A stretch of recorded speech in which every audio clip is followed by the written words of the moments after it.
A paramedic who flew to New Zealand's White Island to rescue tourists after Monday's volcanic eruption has said the scene was like something out of the Chernobyl miniseries. Everything was blanketed in ash, Russell Clark told TVNZ. Dozens of tourists were on the island at the time. 6 have been confirmed dead. 8 others are feared to have died and about 30 have serious burns. New Zealand's PM Jacinda Ardern praised the crews of 4 rescue helicopters. Those pilots made an incredibly brave decision under extraordinarily dangerous circumstances in an attempt to get people out, she told reporters on Tuesday. To those who have lost or are missing family and friends, we share in your unfathomable grief and in your sorrow. In his interview, Mr. Clark said he and his fellow rescuers had found a devastating scene when they landed. There was a helicopter on the island that had obviously been there at the time and its rotor blades were off it. At least 47 people from around the world were on the island at the time of the eruption. Why were tourists allowed near the volcano? Questions are being asked about why tourists were allowed to approach New Zealand's most active volcano 3 weeks after seismologists raised its alert level, describing the situation as moderate to heightened volcanic unrest. These questions must be asked and they must be answered, Ms. Ardern said in Parliament on Tuesday. A police investigation is underway. Geological hazard monitoring group GeoNet warned last week that White Island may be entering a period where eruptive activity is more likely than normal, but it also said, the current level of activity does not pose a direct hazard to visitors. Currently, the alert level is at 3, indicating the risk of a minor volcanic eruption. How serious are the injuries? 34 people were rescued, one of whom later died. Most of the victims are still receiving treatment in hospital. Officials say they have burns to more than 30% of their bodies.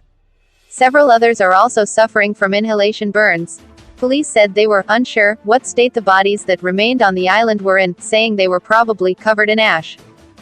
White Island remains too dangerous to access, but reconnaissance flights conducted earlier on Tuesday saw no survivors. Ms. Ardern said there were no signs of life and that the focus was now on recovery. Who was on the island?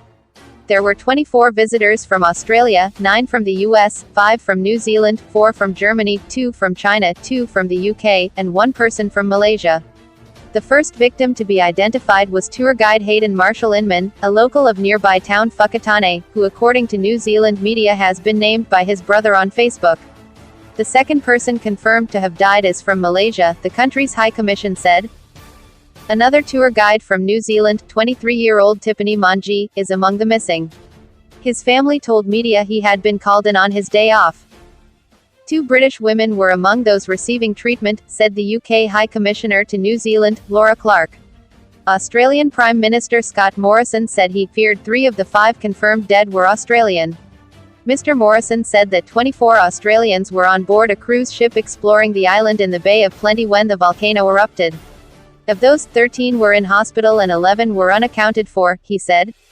This is a terrible tragedy, a time of great innocence and joy interrupted by the horror of that eruption, Mr. Morrison told reporters in Sydney.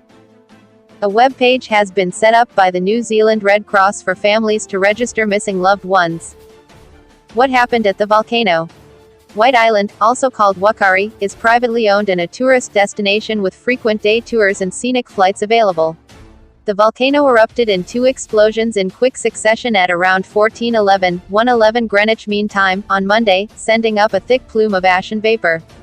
A live feed from the volcano showed several visitors inside the crater before the stream went dark.